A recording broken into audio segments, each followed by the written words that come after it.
Vou fazer uma breve apresentação minha, mas eu queria registrar que eu estou hoje junto com o meu sócio, que é meu irmão, o Jontas, e junto com o Matheus, que é da Lemur, que é a empresa de marketing que assessora a minha empresa. Eu tenho uma empresa que se chama Wurdig Serviços Ambientais. Eu já estou um pouquinho de tempo já na área. Eu completo esse ano 24 anos de atuação na área ambiental. Então é uma longa trajetória. Já atuei na indústria, terceiro setor. Fui por 8 anos professor universitário e fiz uma carreira bem vasta. E hoje eu me dedico só na parte de consultoria às empresas, a governos, a organizações não governamentais, e basicamente a minha atuação hoje é com a questão dos ODS. Então eu quero mostrar mesmo na prática como é possível a gente desenvolver projetos e não vim lá no final, fiz um projeto, agora vou botar um selinho lá e dizer que ele tem o ODS, mas como um projeto já nasce pensando nos ODS, que é bem mais desafiador, né? A gente trazer o ODS para a estratégia do projeto. Eu atuo também na área da diversidade e da inclusão. Eu sempre cito nas minhas palestras, nas minhas falas. Em 2018 eu sofri um acidente, eu tive uma lesão medular. Eu fiquei 2 anos em reabilitação. Então eu sou uma pessoa com deficiência que eu adquiri, eu não nasci, né? Eu fiquei com algumas sequelas no meu lado direito, tenho uma vida normal, mas foi um período, inclusive, que eu tive que usar cadeira de rodas no meu processo de reabilitação. Mudou muito, posso dizer que me transformou, né? E realmente eu pude sentir o que é as dificuldades, né? Não sei se alguém tem algum familiar ou alguma pessoa com deficiência que faz o uso da cadeira de rodas, e eu descobri que o mundo não é nada inclusivo. É um desafio, cada saída de casa é um desafio muito grande. Então eu atuo muito nessa questão hoje da diversidade, da inclusão. Trabalho nas organizações também com essa pauta, tenho vários projetos. E basicamente o meu show mesmo é meio ambiente, né? E então eu tenho vou passar aqui o próximo slide. Se for resumir, 2 palavras que resumem o John é sonho e paixão.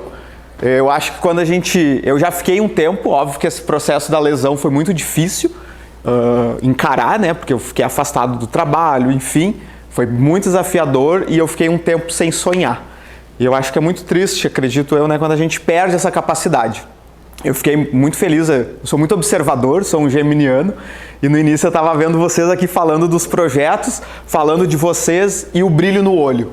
E quem nos traz o brilho no olho é a capacidade de sonhar. A gente acordar que nem hoje, né? Sair cedo de casa, feliz que vai se encontrar, a gente tem algo que nos move, algo maior. Então eu sou muito movido a sonho, e sou muito feliz porque eu procuro tanto colocar paixão em tudo que eu faço e também a gente acaba, né, se apaixonando. Acho que é outro encanto, né? A gente ser movido pela paixão, né? Então, eu gosto muito de representar as minhas maiores paixões é trabalhar com pessoas. Eu comecei cursando técnico meio ambiente em 2003. E eu achava que eu ia trabalhar numa reserva ecológica, num parque, e eu não queria lidar com pessoas. Tinha eu lá com os meus 16 anos de idade. Esse ano eu faço 40 anos e eu descobri que a minha paixão é trabalhar com pessoas. Eu sou encantado por esse fator humano, então não adianta a gente ir lá por um parque, é essa paixão pelas pessoas. E eu já trabalho com os ODS, inclusive antes deles chamarem ODS, quando eram os Objetivos de Desenvolvimento do Milênio, já trabalhava com projetos. Em 2015, quando surgem os 17 ODS da ONU, eu comecei a desenvolver muitos projetos e tem 2 que eu gosto de citar muito, que fui muito apaixonado. Um é o Ecoeducadores, que a gente trabalhou com crianças da periferia da Vila Cruzeiro, em Porto Alegre, e essa foto é muito bacana, esse trabalho que esse aluno fez no Ecoeducadores, e o outro, que depois eu vou falar um pouquinho mais, que foi na creche Boa Esperança, na Vila Orfanatrofio, que foi a implantação, principalmente do ODS número 7, que está ali, né, de energia limpa e acessível, mas a gente levou os 17 ODS para esse projeto social, fizemos inúmeros projetos, inclusive fomos muito premiados. E também eu gosto isso aqui até fica, quando vocês forem falar em público, né? Eu sempre trago essa brincadeira, né? Me diga quem você é sem dizer o que você faz.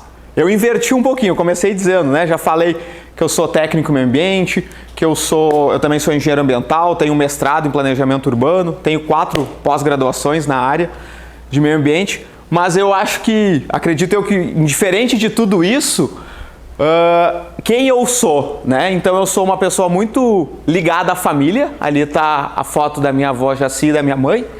Eu me emociono muito quando falo da minha avó. Inclusive eu estou muito próximo dela porque é a base. A nossa base é a família. Então eu trouxe muito essa minha paixão da natureza, vem da minha família. Outra coisa que eu sou uma pessoa que nos últimos anos, principalmente depois do acidente, eu tento buscar equilíbrio. Eu gosto muito dessa foto da balança, né? A balança nos traz esse equilíbrio. Essa é uma herança que eu ganhei do meu bisavô. Essa balança é muito antiga. Eu moro em Barra do Ribeiro. Alguém conhece a minha cidade? Então esse aqui é parte do meu quintal. Eu moro na beirinha do Lago Guaíba. É outra paixão que eu tenho. E esse... Sempre morei. Então, tem 2 características minhas que todo mundo me conhece, que é o John da Barra e eu também nunca tive carro. Então, eu tenho carteira, mas não dirijo, sou um desastre na direção. Inclusive, tem que renovar, mas é uma característica minha. Eu me viro ou de carona, hoje trouxe meu irmão, eu sempre monto uma logística. E uso ônibus, eu viajo o mundo inteiro.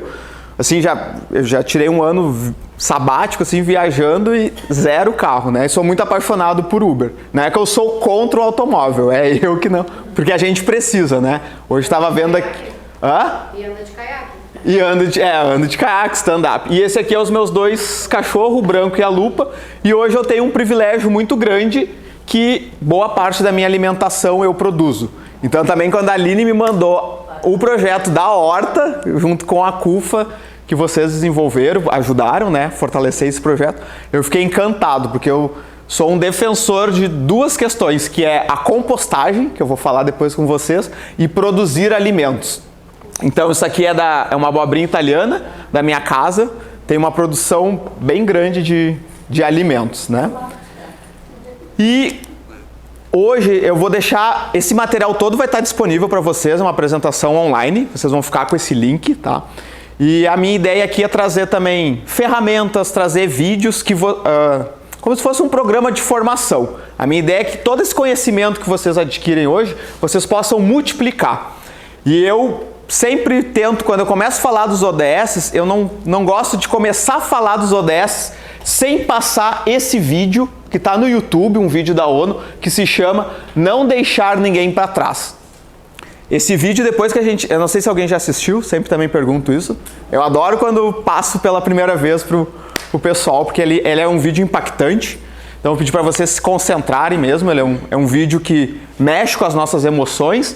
E esse vídeo, ele por si só resume o que são os 17 ODS da ONU. Muito melhor do que eu vim aqui, blá, blá, blá, falar sobre o que são os ODS. Esse videozinho que eu vou estar exibindo agora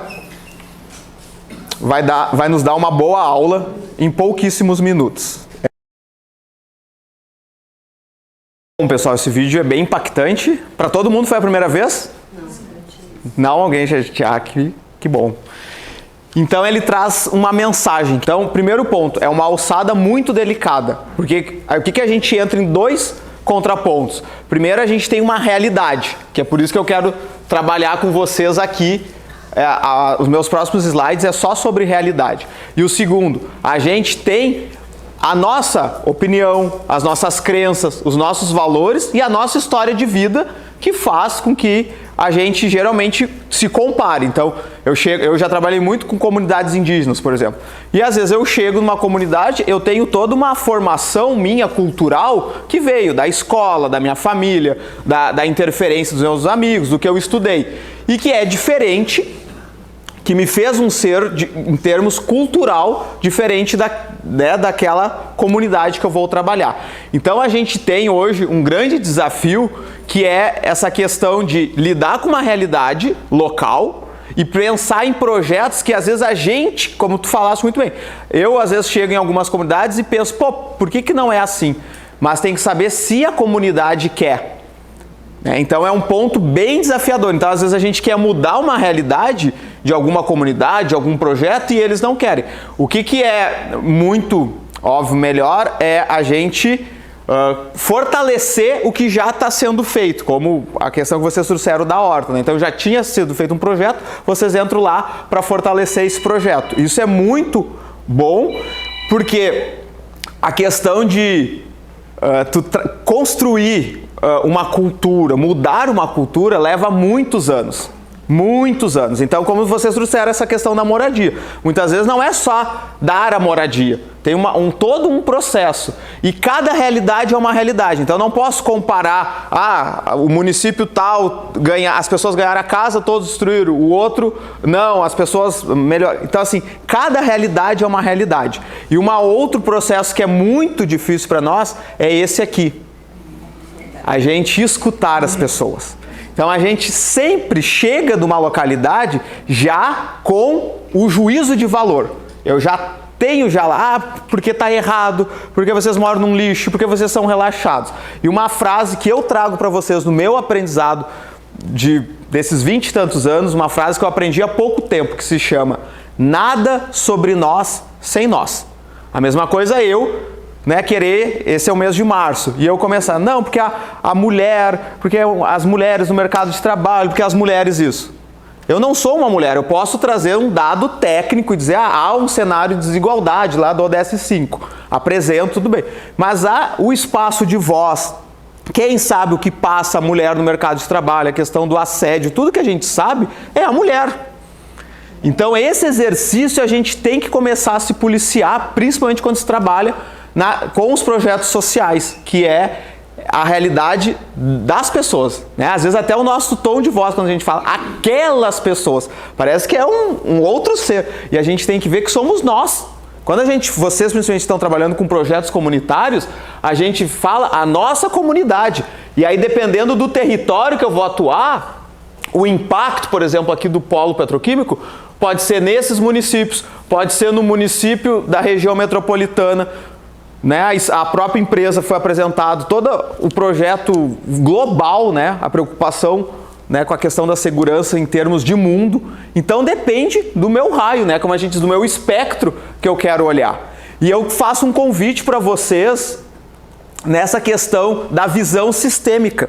Então, quando eu trabalho com os ODS, eu gosto muito dessa imagem, não aquela de um do ladinho do outro, e dessa imagem mais sistêmica, onde a gente tem uma base que é a vida, a biosfera.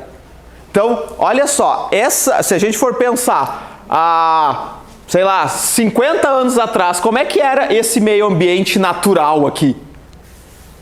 Como é que era 100 anos atrás? Então, olha o processo de formação de cidades, o processo urbano, o processo da industrialização. Então, a gente tem que ter em mente isso. Primeiro, nós temos o ambiente natural. Em cima dele, nós estabelecemos sociedades, que são os nossos municípios. E as nossas sociedades estão muito baseadas conforme a economia. Então, olha toda a importância econômica que o polo petroquímico trouxe, e isso influencia, né, muito na sociedade. Então, eu gosto dessa figura por isso. Ela mostra bem a formação de uma cidade, que um dia foi um ambiente natural, se estabeleceu uma sociedade com esses ODS, e toda sociedade está muito baseada, né, numa atividade econômica para ter toda a movimentação e conseguir, né, a gente sempre diz, né, o desenvolvimento de forma sustentável. Só que tudo isso tem um eixo que segura, que dá sustentação, que é o ODS 17. Quem é que está com ele aí, com a plaquinha? Ó, vocês não distribuíram essa plaquinha, mas olha... Pega uma plaquinha, pega uma plaquinha e passa. Não é para escolher. Quem é que está com 17 aí? Não foi ainda? Ai. Tem o 17? Distribui, Aline, para mim as plaquinhas. Aí, olha lá, ó. Parcerias e meios de implementação. Ou seja, o ODS 17 é as pessoas. Eu preciso de parceria. Não adianta eu sozinho ter ideias, você sozinho. É esse trabalho de vocês, se for dizer assim, John, qual é o ODS que representa o conselho? O 17. Então vocês são esse esteio, esse suporte para todos os outros ODSs. Porque é as parcerias. Só que elas têm que ser pensadas de forma estratégica. E os ODS, ó, aqui já, olha como já muda, mostrando eles agora, um do ladinho do outro, né? Os ODS, eles são uma agenda. O que é uma agenda? Agenda é os compromissos que eu vou sair de casa.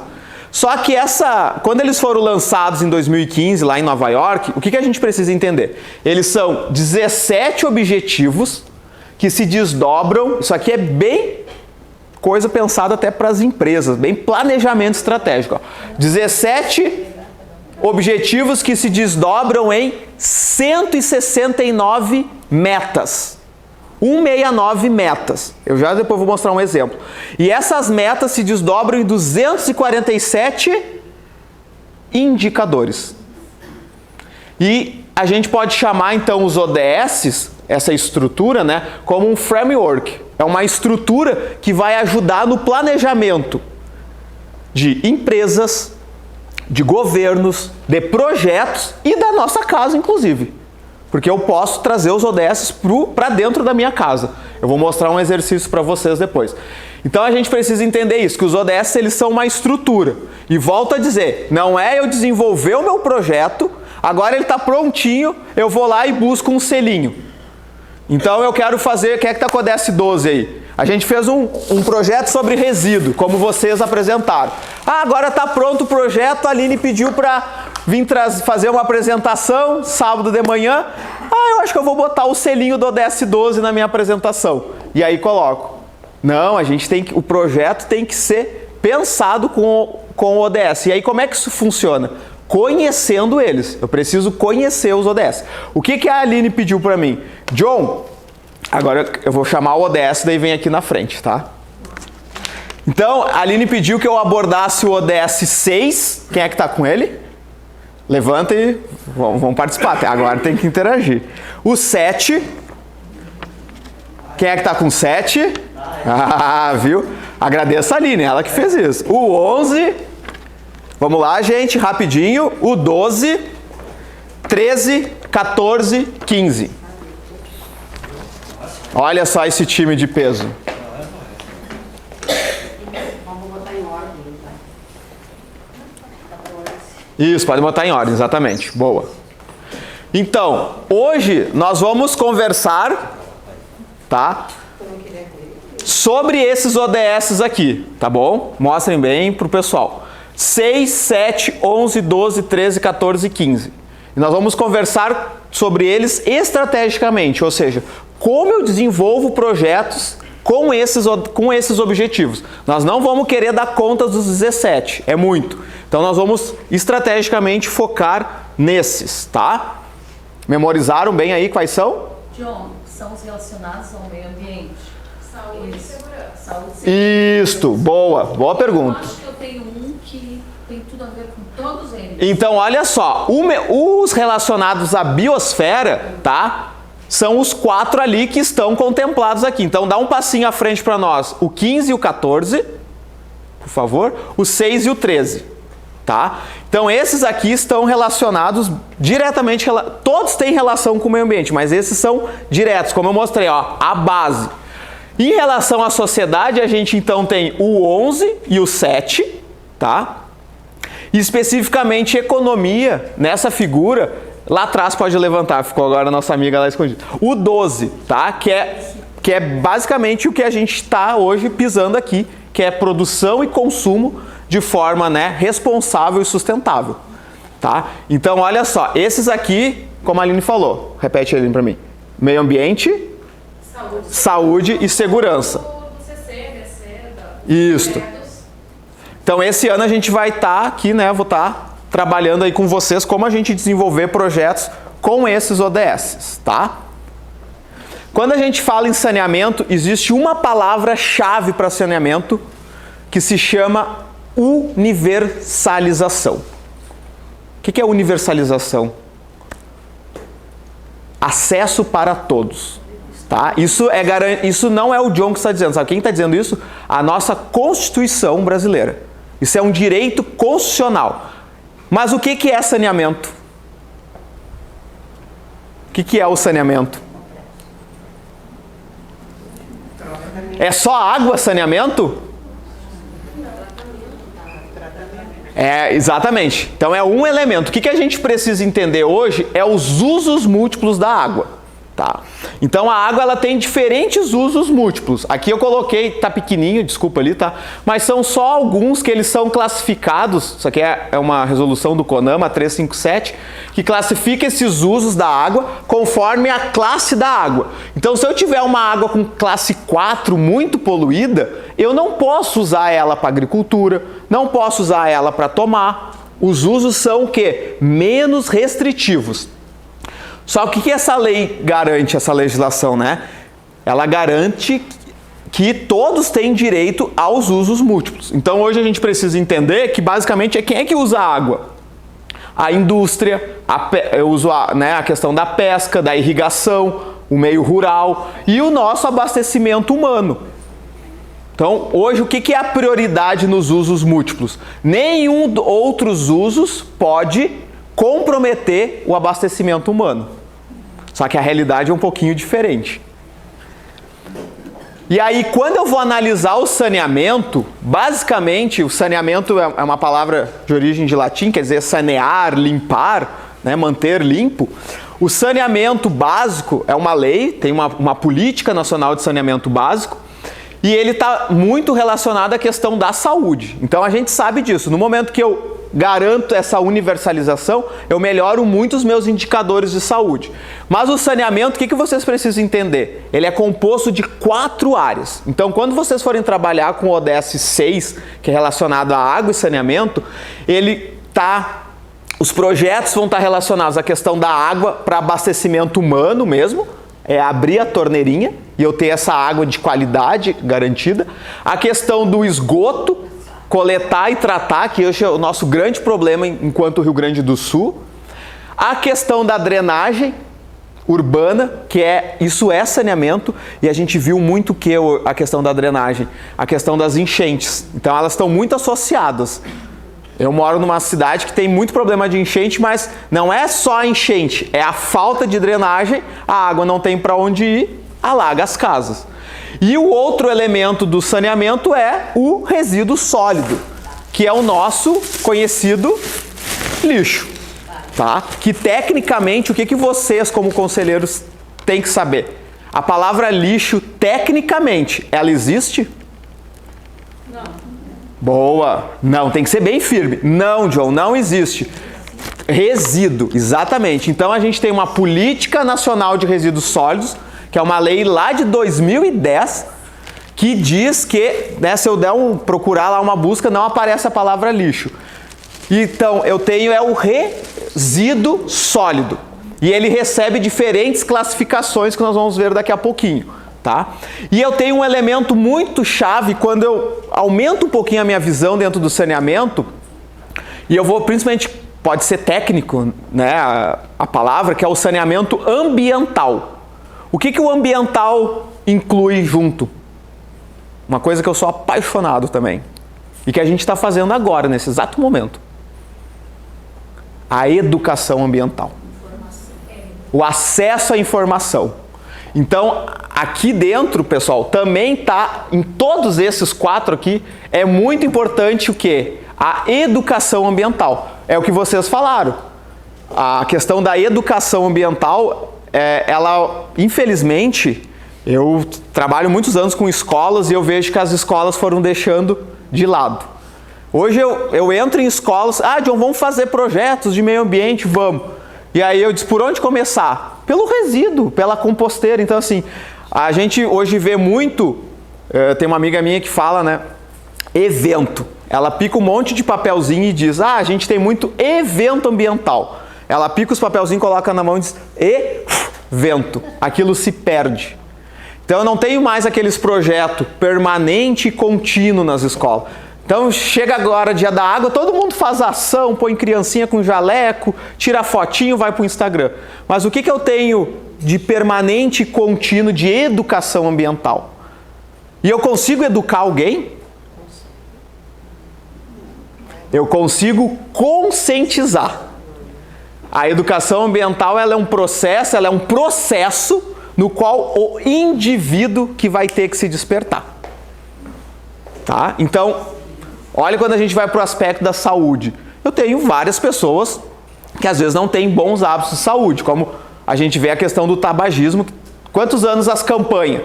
Pare de fumar, faz mal à saúde, está lá no cigarro. A pessoa, alguns têm um despertar. Então eu não consigo, aquela campanha tenta educar, mas a conscientização é do indivíduo. Por isso, vocês dois que contribuíram, o processo é difícil.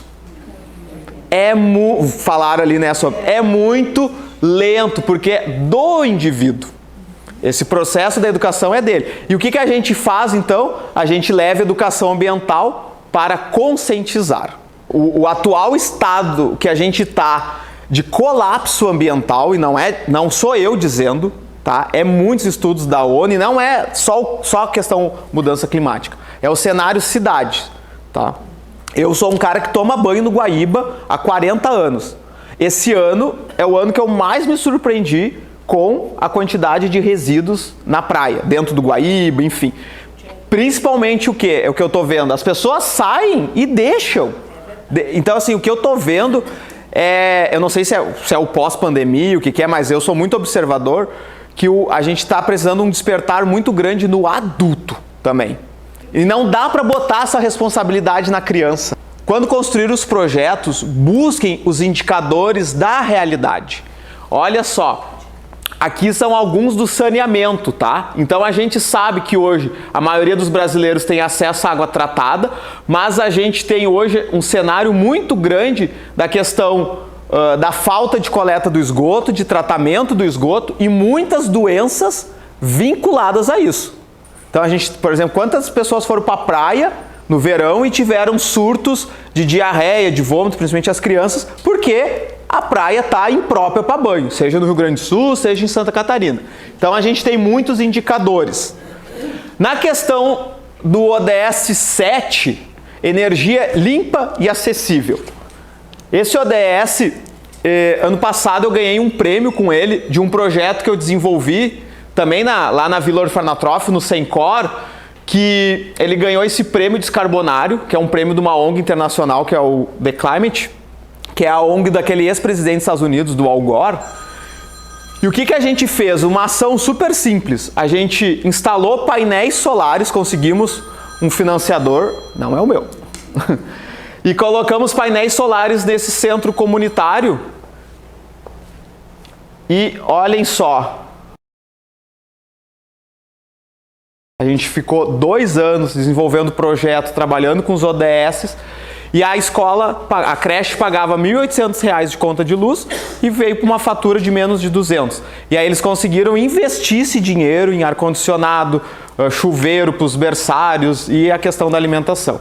Então é uma ação simples, um projeto que custou em torno de R$30 mil na época, que não é um valor muito alto, a gente conseguiu um agente financiador, só que olha o impacto que trouxe para essa comunidade. E como eu falei para vocês, não foi, colocamos as placas, terminamos o projeto, ganha o selinho lá. Não, ele nasceu todo, inclusive o financiamento veio porque tinha todo esse embasamento do projeto relacionado com os ODS. Por isso que a gente conseguiu o recurso. Então esse é um exemplo que eu trago para o ODS 7. O 11, esse ODS aqui é bem desafiador trabalhar com eles. Porque quando eu falo de cidades e comunidades sustentáveis, eu estou falando de município. E aí a coisa não é fácil, porque envolve o contexto político, que troca de 4 em 4 anos.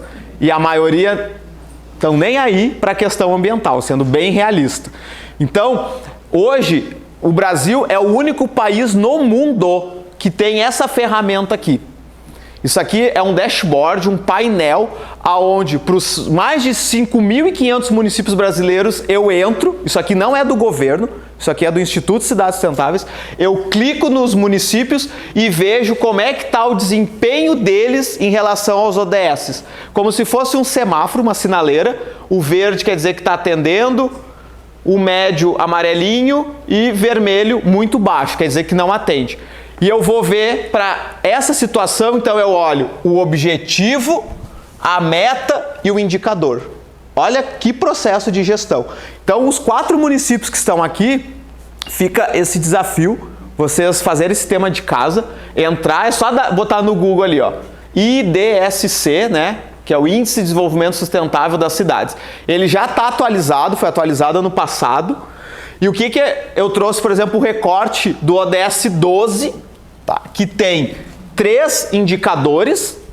E quando eu clico no indicador relacionado à recuperação de resíduos sólidos, tá amarelinho para Triunfo, dizendo que há grandes desafios. Mas Triunfo evoluiu muito de 2010 para 2021. Isso é um indicador. E agora vocês que vão me dizer.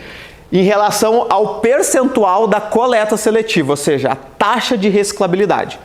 Triunfo tem um programa oficial de coleta seletiva, a cidade? Tem.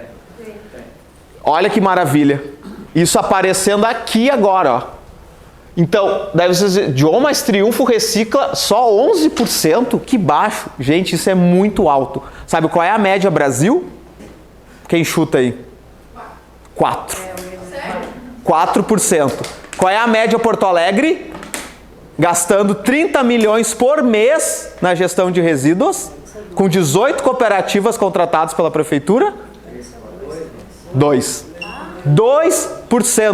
98% vai para aterro sanitário. Então, tá altíssimo. Eu trabalho muito em Caxias do Sul, lá com a Marco Polo. Caxias está com 15%. É altíssimo. Caxias tem um programa bem eficiente de coleta seletiva. Então, é muito desafiador. E aqui que a gente percebe nesse fator, quando a gente analisa resíduo, que não é só a questão governo. Que nós vamos ver aqui quem são esses atores sociais, tá? Outra coisa do ODS 11. O ODS 11 está relacionado a construir uma cidade sustentável. Ela nasceu sustentável? Não. Então é muito difícil essa construção. Então, boa parte, né, de como é que eu vou construir essa cidade que agora a gente fala, quando vocês falando aqui, né, da questão do carro elétrico, neutralização de carbono. O que é o maior desafio hoje de trabalhar com os ODS é que eu tenho uma teoria e eu tenho uma realidade. E elas não conseguem achar um equilíbrio. Elas estão num descompasso como se fosse um acelerador de partículas, né? Exatamente. Mas eu preciso começar por algum lugar. Daí sim, gostei muito da tua contribuição que tu falou, apesar que entendi o que tu quiser, né? Não é só a criança. Mas hoje, a gente para construir, né, uma cidade sustentável, a gente precisa construir um cidadão consciente. Educar. E eu gosto muito aqui de um material que depois eu vou compartilhar com vocês, que é da Prefeitura de São Paulo, que é Educação para o Desenvolvimento Sustentável, um material da Unesco, que é trazer os ODS para o currículo escolar. Então, essa que é a questão. Não é lá o coitado professor de ciências que está por aqui. Olha o que eu trouxe. ODS é matemática pura, objetivo, meta, indicador. Professor de matemática, né? Então ele é interdisciplinar. Outra coisa, não é a ação de ir lá fazer uma composteira, mas é falar de alimentação saudável. E uma coisa, também a gente tem, eu vivi um projeto que eu fiz uma parceria com a escola da ONU para implementar um projeto chamado Território de Paz numa escola. E o projeto foi um fracasso. Eu me dói de falar porque a direção da escola não comprou a ideia. Eles queriam a foto para o Instagram e usar a imagem da diretora da escola da ONU e dizer que o projeto era da ONU. E botar um selo lá na escola. Queria o evento. E aí o que aconteceu? A lixeira da escola, que eu passo quase todo dia na frente, que me dói, que é na frente da academia que eu treino, transborda de lixo, de resíduo, desculpa. E aí esses dias uma professora me ligou, que eu tenho amizade, e ela diz, eu sei que tu não está mais envolvido no projeto, que tu ficou chateado, mas eu estou com uma super ideia. Que eu sou professor de educação física e eu vou fazer um projeto de um stand-up com garrafa PET. E eu vou levar os alunos para a praia e nós vamos juntar a garrafa PET. Ela fez 1000 fotos. Daí semana passada eu fui treinar com a minha bicicleta. Dentro da lixeira um stand-up de garrafa PET. E aí quando eu vejo... Para minha visão foi pior ainda. Veio o caminhão do lixo e o cara tentando socar aquele stand-up de garrafa PET para ir para o aterro. Então aquela garrafa PET inclusive foi desviada da reciclagem. Então, a Aline estava me perguntando o que era greenwash, né? Um termo muito usado hoje, né? É lavagem verde. E isso acontece muito, né? Às vezes diz, é só as empresas. Não, é esse contexto de projeto. Daí tira, olha o projeto sustentável e o stand-up foi. Então, assim, outra coisa que eu, John, tenho uma consideração. Aqueles projetos, às vezes eu chego na escola, professor, vem cá, olha o projeto que eu tenho. Fiz esse canteiro de garrafa PET. Daí eu chego com as garrafas PET cheia d'água e pintada. Daí tu olha assim, mas professor, não dá pra usar uns toquinhos, né? Umas pedrinhas para fazer o canteiro. Tu vai enterrar a garrafa PET, ela não vai durar a vida inteira. E não é. A mesma coisa o pneu. Gente, pneu é para ir para reciclagem, não é para virar canteiro. Não é para, sabe, a gente tem isso que é muito desafiador. Então, a questão dessa educação para o desenvolvimento sustentável, esse material da Unesco trabalha tudo isso. Tá? Vou passar para vocês. Esse ODS, quem é que está com ele aí? O 12, acho que está por aqui. É o que eu sou mais fã, tá? Eu sou encantado com a questão resíduo sólido. A área da sustentabilidade ela é muito ampla. Então eu realmente trabalho muito com a questão do ODS 12. Trabalho muito com catadores e catadoras de materiais recicláveis. Eles são agentes ambientais, só que a gente precisa entender o sistema. Tá? Eu vou mostrar uma imagem para vocês, para a gente entender um pouquinho desse sistema. Só que a gente tem que entender que ele é feito por pessoas. Então, eu não vou falar pelo catador e pela catadora. Tá? Como eu disse, eu vou trazer informações técnicas. Eu vou passar um videozinho aqui de uma catadora que ela vai falar pela categoria. Tá? Pedir para vocês prestarem atenção. A realidade hoje da reciclagem no Brasil tem um estudo muito bom, que é o Atlas Brasileiro da Reciclagem. Aqui traz dados incríveis, tem um outro que é da Abrelp, que é a Associação Brasileira de Empresas de Limpeza Urbana. E o que a gente pode ver? Que esse sistema hoje, as cooperativas ou associações, a maioria, né, elas possuem um prédio próprio, mas muito não possuem, e elas não têm também os equipamentos básicos. E hoje o grande problema das associações e cooperativas é a palavra gestão. Elas têm muita dificuldade. Quem é vocês, né? Eu não estou mais na indústria ativa, mas quem é da indústria entra numa cooperativa, ou associação, tu não consegue imaginar que tem pessoas trabalhando ali pelo fator segurança do trabalho. É zero. E tenta projetos, a própria Braskem, eu conheço muitos projetos, na época do Freire patrocinou, bancou, e tem essa dificuldade da gestão, de manter. Porque eles têm uma grande dificuldade nisso, eles são catadores, mas não são gestores. Então tem muitos programas para fortalecer a cooperativa. As gestões é feita geralmente por um grupo de família, não troca, não é uma gestão transparente. Então é muito desafiador hoje esse contexto que a gente tem de dar também toda a responsabilidade da coleta seletiva para os catadores, tá? Essa pesquisa também da Ciclosoft mostra que a coleta seletiva ela não atende todos os brasileiros e ela também tem um custo muito caro. E olha só, quanto de resíduo cada um de nós gera por dia? Resíduo como um todo. Alguém sabe? 1,2 kg. Por dia cada ser humano, não é por semana, por dia cada pessoa. Se é 4 pessoas numa casa em um ano dá mais de 1.000 quilos. E a gente gera 3 tipos de resíduos na nossa casa. O rejeito, que daí é o papel higiênico, a fralda que não dá para reciclar, o cotonete. Os recicláveis, cadê o meu saco? Tá aqui. Que são os resíduos recicláveis. E o nosso amigo orgânico. Eu esqueci, eu trouxe num potinho e esqueci que eu ia fazer. Esqueci, não tá aqui. Não, tá aqui. Eu achei que. Ah, tá aqui o orgânico. Boa. Botei num potinho, ó. Agora, o orgânico eu botei aqui. Qual é o problema lá no teu condomínio e o problema de 99% das residências? As pessoas pegam um saco preto quando é classe média alta, sacolinha quando é nós, né, que fica no mercado lá com a sacolinha.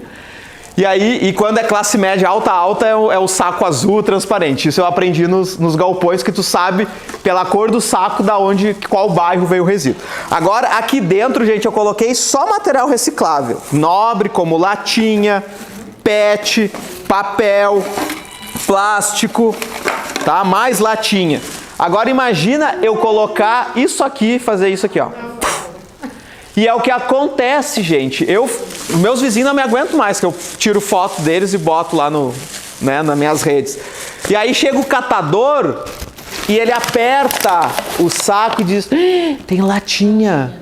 60 latinhas dá 1 quilo. 1 quilo é R$5. Eu compro o feijão, eu compro o arroz. E aí eu espraguejo e xingo o catador.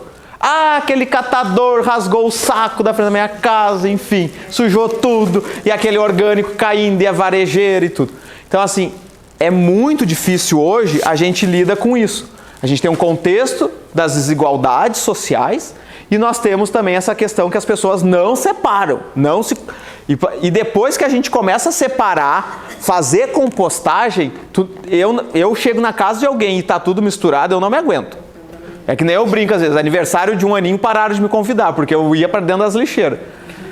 Porque vocês já viram que estresse a gestão de resíduos de aniversário de 1 aninho? É o caos. É o caos, todo mundo já está lá no trago e mistura.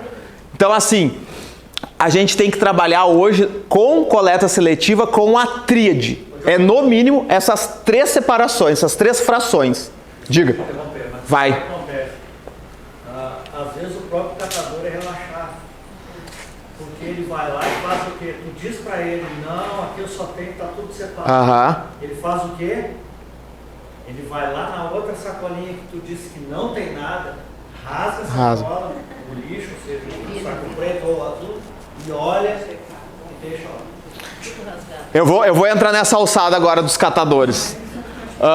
Aqui, pessoal, alguns dados em relação à estrutura. Então, hoje, o que a gente nota? Isso aqui são estudos, para vocês verem que está bem avançado. Olha as estruturas mínimas para um galpão de coleta seletiva e a maioria, só 30% tem. A maioria não tem. Renda, menos de salário mínimo. A maioria ganha menos de um salário mínimo. E não sou eu, John, que está dizendo. Teve reportagem agora, quinta-feira, no Jornal do Almoço. Reportagem extensa lá, Cristina Ranzolin falando. Olha, o tema está ganhando uma pauta imensa, gente. Porque está uma realidade muito difícil. Essa foto é minha do centro de Porto Alegre. Hoje, a dor de cabeça de Porto Alegre é aquele container, porque todo mundo mistura. E Porto Alegre, o que a gente precisa entender na coleta seletiva? A gente tem 2 sistemas. A gente tem o sistema das cooperativas formais, que estão contratadas pela prefeitura, e o sistema dos catadores informais. E muitos têm a questão da drogadição, do alcoolismo, e que são moradores de rua. Então, é muito sério, gente. É muito sério hoje a questão da coleta seletiva e a questão da geração de renda. Então, o catador, ele é uma peça fundamental, mas ele precisa estar organizado. E a gente tem iniciativas interessantes hoje, por exemplo, que é a economia circular, que as empresas tanto falam, e os catadores é a economia circular inclusiva. Eu, semana passada, mês passado, eu tive num grande projeto em Brasília, que são 22 cooperativas nos pavilhões imensos. Brasília, capital do nosso Brasil, né, com dinheiro sobrando, tem esse projeto incrível. Sabe qual é o problema? A mistura. Eu fiz vídeos horríveis, gente. Horríveis de resíduo podre chegando na esteira, que era para chegar só material reciclável. Então, a gente tem que incluir o catador, mas também tem que ser num sistema inclusivo. E quando a gente olha para um produto final, hoje no Brasil, a gente tem a Política Nacional de Resíduos Sólidos, fala da logística reversa. O que está avançando? A gente não pode botar a responsabilidade só no catador e só no consumidor. Olha todos os atores sociais que estão envolvidos nesse processo. Todos esses são envolvidos e essa figura foi eu que criei aí com os ODS que se relacionam, tá? Ué, não abriu o vídeo? Não. Essa foto aqui fui eu que tirei dessa gestão de resíduos sólidos. Quem acerta onde que é? Meu tempo está estourando, né, Aline? Não, mas, tá. Aonde que é? Cidade pertinho aqui. Não, evento que acontece em agosto no Rio Grande do Sul. Esteio. Baita evento. Olha a gestão de resíduos. tudo misturado. Isso aqui fede esse carrinho. Eu fui lá falar com eles. É tudo para aterro. Isso aí é da prefeitura deles? Não, é do parque. O parque tem uma administração própria que é do governo do estado, né? Esteio é bem louco, porque o parque não é da prefeitura, né? É do estado. Ele tem uma concessão. E é uma empresa que faz essa gestão. É a gestão do saco preto e vai para o aterro. É inaceitável um evento desse porte mandar esse volume. Então hoje, assim, é muito desafiador essa gestão da mistura. Não existe tecnologia no mundo. E aqui tu não pode botar... é o catador. Não tem catador aqui. É um espaço privado. Apesar de ser um evento público, mas é um privado. Paga para entrar. Tem as lixeiras. Mas não adianta ter uma lixeira. Lembra que eu falei? Tem que ter no mínimo sempre 3 frações da separação dos resíduos. E agora, dia 30 de março, nós temos uma data muito especial que vai fazer 1 ano do Dia Internacional do Resíduo Zero. A ONU nunca tinha incluído no seu calendário uma data sobre resíduo. Foi a primeira vez. E o que é essa filosofia resíduo zero? É não gerar resíduo? Isso é possível? Isso é muito desafiador. É a separação, né? É a separação. Mas nós aqui também, o resíduo zero tem muitas variáveis que envolvem ele, mas principalmente nós ter a questão da produção e do consumo de forma sustentável. Eu minimizar a questão da geração, isso eu consigo diminuir, a geração. E hoje, na minha casa, isso está muito relacionado com os meus hábitos de saúde. Então, se eu pegar hoje o resíduo da frente da casa de cada um de vocês, a gente sabe os nossos hábitos que a gente tem em relação, à alimentação.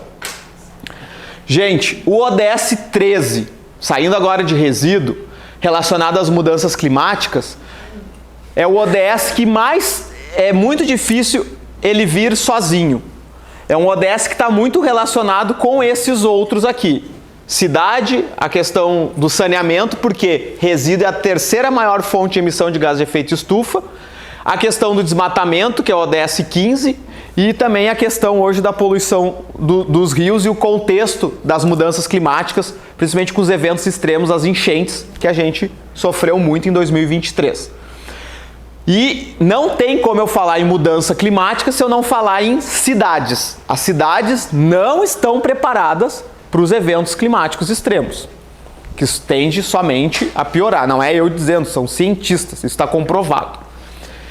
E aí vem o que a gente fala hoje, Olha vocês ali falando, aprendi bastante da questão do carro elétrico, Que é a transição energética justa e sustentável. Então o mundo está fazendo uma transição de uma economia de alta emissão, para uma economia de baixa emissão de carbono. Olha o projeto que foi apresentado ali, da neutralização de carbono em 2050, que é oriunda do Acordo de Paris. Até 2030, neutralizar a metade, 2050, 100%. É muito desafiador. Não é só o carro elétrico que vai fazer isso, porque nós temos uma série de, como o nosso próprio consumo, rever o consumo. Eu, por muitos anos, eu falo que eu era uma grande ecofarsa. Vocês não acham que eu sou esse cara politicamente correto, socialmente justo, ecologicamente equilibrado agora? Eu era um executivo da área da sustentabilidade. Ganhava super bem, palestrava super bacana, mas que fazia isso aqui.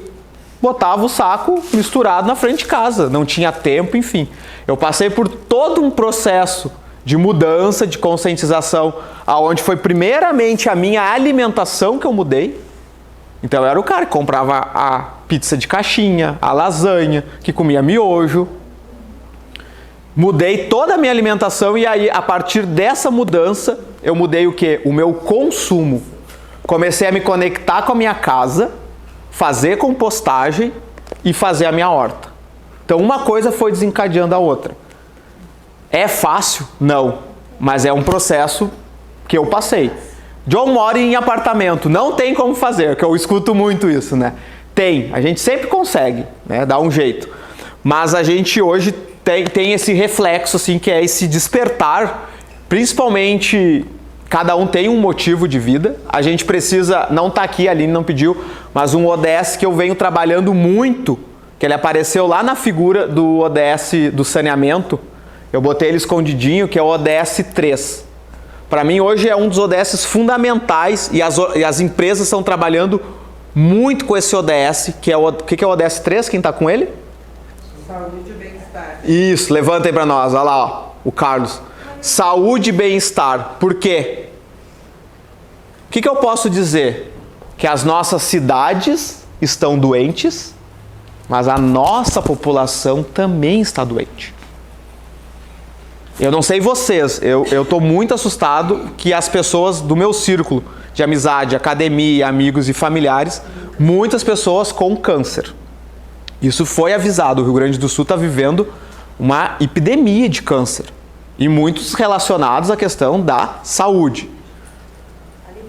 Alimentação, exposição, né? Uma série de estresse, uma série de fatores. Câncer de pele, o nosso sol aqui é terrível, né? Câncer de intestino aumentando muito. Outra questão, o burnout, o estresse, as pessoas no seu limite. Então a gente vê muitos jovens, taxa de suicídio altíssima. Então o ODS 3, as empresas estão trabalhando muito forte porque elas estão vendo os seus funcionários doentes por X motivos. Né? X motivos. Esses dias saiu uma pesquisa, uma reportagem de um caso de suicídio de um colaborador da Amazon dentro da empresa. Então a reportagem dizia o que significa uma pessoa, né, cometer um suicídio dentro da empresa. Quer dizer, o que leva, ela estava doente. Então as empresas estão vendo isso, né, cada vez desenvolvendo mais programas para a saúde e bem-estar da população. Essa geração jovem também, hoje está se falando muito, né, essa dificuldade. O mercado de trabalho mudou muito. O jovem, por exemplo, né, ter um emprego, de acordar, cumprir hora, enfim, a minha geração da linha, a gente está aí chegando aos 40. A geração nova não quer isso. Ele não quer, ele quer ser um freelance, presta um serviço, ganha um dinheirinho, vai para a praia, né, custa para sair da casa dos pais. Mudou muito as relações do trabalho. E o mundo está aprendendo a lidar com isso. Está aprendendo a lidar, né? Então o mundo está diferente. Só que essa questão, hoje eu me preocupo muito isso. Quem é que para olhar as coisas, para observar, para relaxar? A gente está sempre numa correria. E isso não é saudável. Isso não é sustentável, né? Vida na água, gente. Meus videozinhos não... Ah, tá.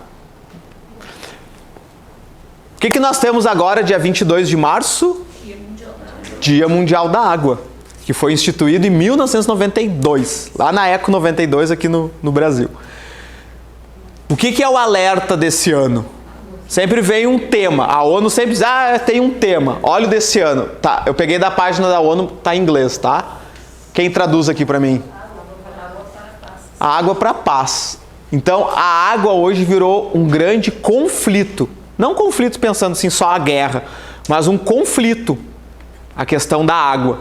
E a água não é para ser um conflito, né? A água é para ser uma questão, inclusive, para trazer a paz. Pode parecer muito utópico, mas o ODS 16 hoje é um ODS que as empresas vêm trabalhando muito forte. O que trata o ODS 16? Para a justiça e instituições eficazes.